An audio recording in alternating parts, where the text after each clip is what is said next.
तो ये है सोलो लेवलिंग का तीसरा एपिसोड। तो एपिसोड की शुरुआत में हम देखते हैं कि जिन्हू अपनी शैडो मोनार्क की पावर से सभी मॉन्स्टर को हरा रहा होता है। ये सब देखकर जिन्हू काफी ज्यादा हैरान हो जाता है और जिन्हू से पूछता है आखिर ये सब आए कहाँ से हैं। जिस पर जिन्हू कहता है तुम्हें पता नहीं है, पर ये सब मेरी किस्किल का हिस्सा है। फिर जिन्हू उन लोगों को मारने के लिए भेज देता है। ये देखकर जिन्हू काफी ज्यादा इमोशनल हो जाता है और कहता है कि कुछ काम तो मेरे लिए छोड़ दो। तभी एक सोल्जर आता है और उसे स्टोन देता है। दूसरे सीन में हम एक टूटी हुई शिप को देखते हैं, जहाँ पर एक बंदा बहुत ज्यादा घबराया हुआ बैठा था एक दूसरे बंदे से। वो बंदा कहता है कि तुम घबराओ मत, मैंने बस तुम्हारे दोस्तों को बेहोश किया है, मारा नहीं है। जो अपना घबराया हुआ बंदा था वो इससे इंग्लिश में बात कर रहा होता है, पर इस बंदे को कुछ भी समझ में नहीं आ रहा था। तो अपना ये वाला बंदा भी अपनी टूटी फूटी इंग्लिश का यूज करता है और कहता है कि मैं भी तुम्हारी तरह एक इंसान हूँ और घर जाना चाहता हूँ। दूसरे सीन में हम जिन्हू और जिन्हू को देखते हैं, जो कि एक रेस्टोरेंट में आए होते हैं पार्टी करने के लिए। जिन्हू कहता है कि 19 रेट्स क्लियर हो चुकी है, जैसे ही हमारी डील में था, तो अब आगे क्या करना है। जिस पर जिन्हू कहता है पहले मुझे रिटर्न टेस्ट पास करना होगा, उसके बाद मुझे गिल्ड मास्टर का लाइसेंस मिल जाएगा,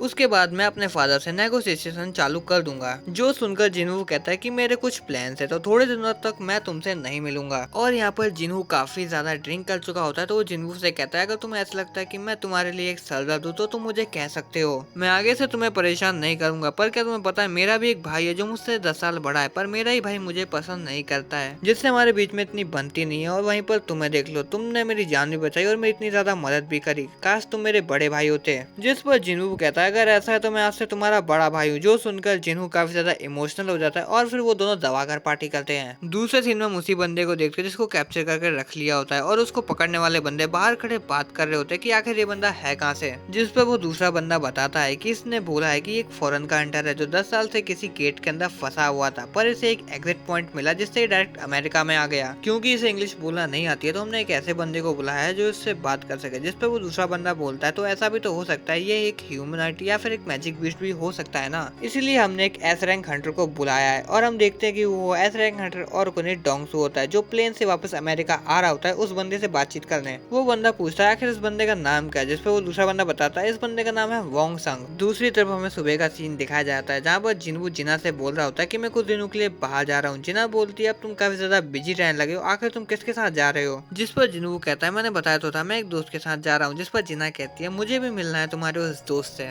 तो दूसरे सीन में हम जिन्हू को उसी कैसल में देखते हैं। जिन्हू वहाँ पर खड़ा खड़ा सोच रहा था, जब वो पहले इधर आया था तो उसका लेवल 20 था, तो पिछली बार से उसका लेवल 3 गुना बढ़ चुका है, तो उसको इतनी परेशानी नहीं होनी चाहिए। तो वो दरवाजा ओपन करता है। जैसे ही वो उस जगह के अंदर आता है तो उसे एक क्वेश्चन सोन लगता है कि उसे इस जगह में घूम रहे मॉन्स्टर की सोल को इकट्ठा करना होगा और उसे क्वेस्ट पूरा करने के लिए 10,000 मॉन्स्टर की सोल चाहिए। जो देखकर जिन्हू काफी ज्यादा हैरान हो जाता है कि यहाँ पर इतने सारे मॉन्स्टर है। जिन्हू अपने आप को शांत करता है और कहता है मेरा गोल एकदम साफ है, यहाँ चाहे जितने भी मॉन्स्टर हो मैं सबको हरा दूंगा। दूसरे सीन में हम जिन्हो को देखते हैं जो कि अपने फादर के पास आ चुका होता है। उसके फादर कहते हैं ओ तुम्हें गिल्ड के ऊपर कब्जा करना है, पर तुम जानते हो ना तुम्हारा भाई पहले से इधर काम करता है। जिन्हो कहता है जैसे मेरे भाई का प्लान है बाहर से किसी को लाना गिल्ड को चलाने के लिए, ये हमारे लिए बहुत ज्यादा रिस्की हो सकता है। ये बात सुनकर जिन्हो के फादर बोलते तुम्हारे हंटर का नाम है संग जिनवू, ये वही बंदा जो डबल डंजन के रेड में था और ये वहाँ भी इन्वॉल्व था जहाँ पर सर्वेलेंस टीम के एक हंटर का मर्डर हुआ था। और आज तक तुमने जितनी भी रेड की ये उन सब में शामिल था। और साथ ही रेड गेट वाले इंसिडेंट में इसी ने सभी हंटर की जान बचाई थी और इसी की वजह से तुम्हें गिल्ड मास्टर का लाइसेंस मिला है और तुम चाहते हो कि मैं तुम्हें गिल्ड दे दूं। जिस पर जिन्हू कहता है हाँ मैं ही ओजिन गिल्ड को चलाना चाहता हूँ। जिस पर उसके फादर भी मान जाते हैं और कहते हैं कि हम तुम्हारा तरीका भी ट्राई करेंगे, पर मैंने सुना है कि व्हाइट टाइगर गिल्ड वाले चाहते हैं कि जिन्हू उनका गिल्ड ज्वाइन करे, पर मैं चाहता हूँ कि जिन्हू हमारी गिल्ड में आए, तो क्या तुम ऐसा कर सकते हो। जिस पर जिन्हू कहता है हाँ बिल्कुल, मैं उसे कैसे भी अपनी गिल्ड में ज्वाइन करवा लूंगा। दूसरे सीन में हम जिन्हू को देखते जो काफी सारे मॉन्स्टर को हरा चुका होता है और उनकी सोल को एक्सट्रैक्ट करने की कोशिश करता है, वो पर किसी वजह से नहीं कर पा रहा होता है। और इतने सारे मॉन्स्टर को मारने की वजह से जिन्हू को दूसरे फ्लोर पर जाने का एंट्री परमिट भी मिल जाता है। जो देखकर जिन्हू आगे बढ़ने लगता है और कहता है ये तो बहुत ही बड़ी जगह है, यहाँ पर पैदल चलना तो बहुत ही ज्यादा मुश्किल होगा। पर जिन्हू आइस बियर के लीडर को बुलाता है जिससे वो उसको जल्द से जल्द आगे पहुंचा दे। जिन्हू आगे बढ़ने वाला होता है, पर लेकिन आगे और भी ज्यादा मॉन्स्टर इकट्ठे हो जाते हैं, पर वो भालू बिल्कुल भी डरता नहीं है और उन सबको उड़ाते हुए आगे निकल जाता है, जिसे देखकर जिन्हू काफी ज्यादा इम्प्रेस हो जाता है और उसका नाम टैंक रखता है। दूसरे सीन में हमें चाहे को दिखाया जाता है जो अभी स्विमिंग करके निकली होती है और उसकी खूबसूरती को देखकर काफी सारी लड़कियां उसकी तारीफ भी कर रही होती है। वो याद करती है जब वो चोई के पास गई थी तो उसने उससे कहा था कि हम लोगों को बता क्यों नहीं रहे फ्लाइंग एड्स के बारे में, हमें उनसे ये छुपा क्यों रहे हैं।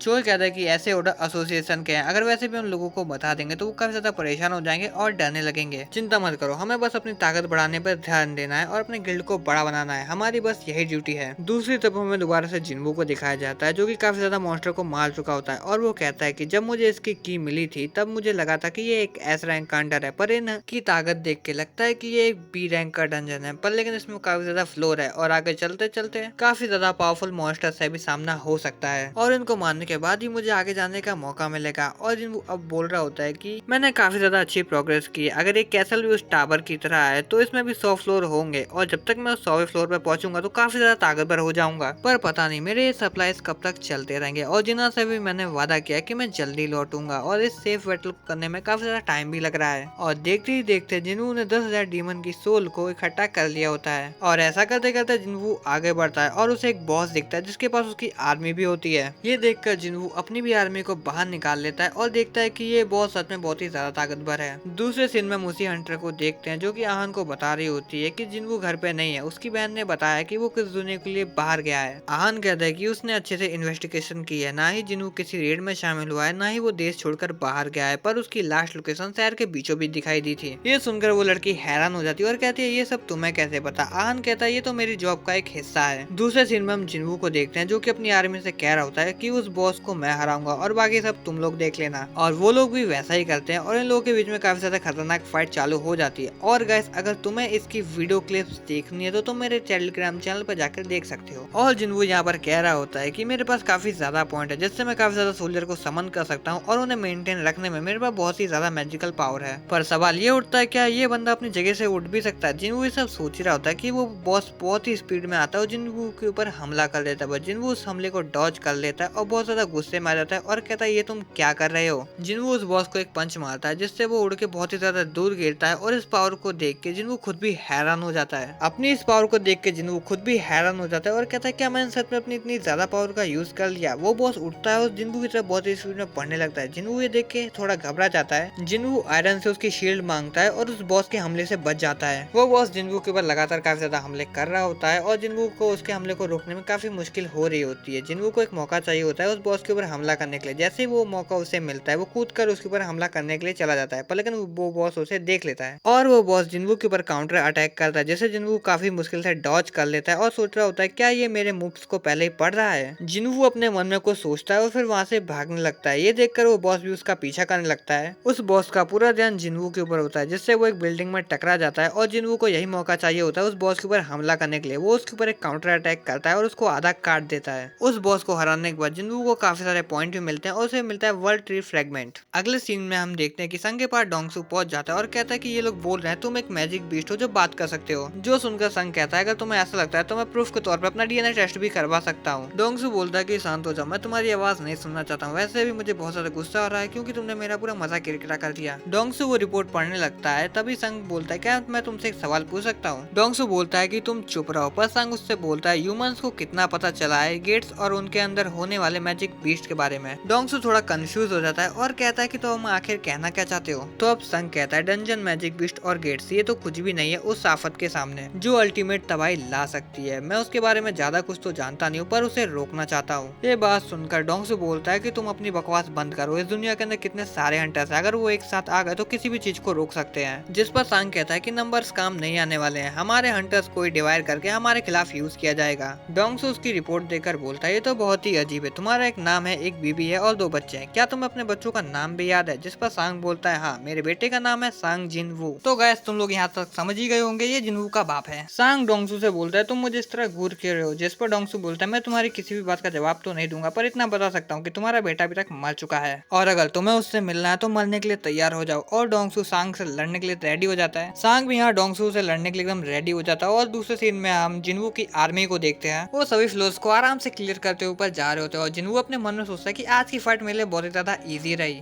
और वो कहता है कि मुझे पता नहीं था कि मेरी आर्मी भी इतनी ज्यादा पावरफुल हो चुकी है कि अनडेड किंग भी मुझसे डर रहा है। इतना कहने के बाद जिनवू बहुत ही स्पीड में जाता है और अनडेड किंग को मार देता है जिसकी वजह से जिनवू का लेवल काफी अप हो जाता है। और दूसरे सीन में हम देखते हैं कि सांग और डोंगसू की फाइट से चारों तरफ तबाही मच चुकी है। तभी उधर खड़ा एक बंदा कहता है मैंने सुना था जब 2 एस रैंक हंटर लड़ते तो काफी ज्यादा तबाही मच जाती है, पर ये तो उससे भी ज्यादा खतरनाक थी। और डोंगसू तो लड़ाई की कुछ देर बाद ही अपने आप हार जाता है। दूसरी तरफ हमें जिनवू को दिखाया जाता है जो कि कह रहा होता है वैसे मेरा मेरा फूड खत्म हो चुका है, तो मुझे यहाँ से वापस जाना चाहिए। और वो कहता है कि मैं 75 फ्लोर पर हूँ और 25 फ्लोर बाकी है, पर कोई बात नहीं, मुझे आज वैसे ही बहुत तगड़ा फायदा हुआ है। उस मोटे से बॉस को हराने के बाद मुझे इयररिंग्स मिले और उस स्केलेटन को हराने के बाद मुझे ये नेकलेस मिला और मेरा इंस्ट्रक्टर बता रहा है कि आगे और भी ज्यादा पावरफुल बीस्ट है। जिन्वू बताता है कि उसको एक स्पेयर भी मिला है, पर वो लगता नहीं उसके काम का, इसलिए वो उसको अपनी आर्मी को दे देगा जिससे उनकी फायर पावर बढ़ जाएगी। और फाइनली मैं चूज कर पाया कर्स लूट रैंडम बॉक्स को, जो कि मुझे क्वेस्ट के रिवॉर्ड के तौर पर मिला है। जिन्वू जैसे ही उस बॉक्स को ओपन करता है तो उसे एक चाबी मिलती है, पर उस चाबी के बारे में कुछ भी नहीं बताया जाता है कि उसे कब और कहाँ यूज करना है। तो जिन्वू कहता है वैसे भी मैं इस चाबी के लिए यहाँ पर नहीं आया था। और जिन्वू बोलता है कि मुझे 50 फ्लोर पर वर्ल्ड ट्री फ्रेगरेंट मिला और 70 फ्लोर पर स्प्रिंग वाटर मिला, यानी कि एलेक्सर ऑफ लाइट बनाने के लिए मेरे पास 2 इंग्रेडिएंट्स है और बस मुझे एक और चाहिए, जिसके बाद मेरी मॉम पूरी तरह ठीक हो जाएगी। और वो ये कहने के बाद वहाँ से चला जाता है। और गाइस यहीं पे तीसरा पार्ट खत्म हो जाता है।